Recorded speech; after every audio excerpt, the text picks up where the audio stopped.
The Mr Meeseeks Paradox by GT1G. I'm Mr. Meeseeks! Look at me! We're all essentially Mr. Meeseeks. Each cycle of birth and death are only inclusions to the conundrum.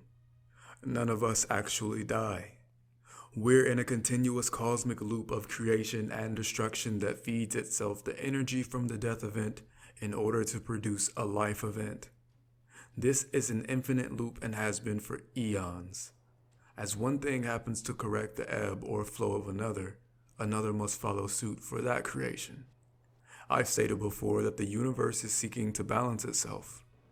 What if that is essentially the same thing as it chasing perfection, or its idea of perfection, or its idea of completion? There would be no end to the amount of adjustments that must be made in order to correct itself. Even a correction could impose imperfections amongst an ever-evolving system. The idea of out with the old and in with the new is implied in a way. It would be necessary that pieces of the old that operated at the highest of capacity should be improved upon.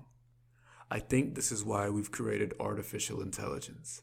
It's meant to operate without human intervention and at higher capacity, similar to how the cosmos work. Created to exist and solve problems at the most minor and major of levels.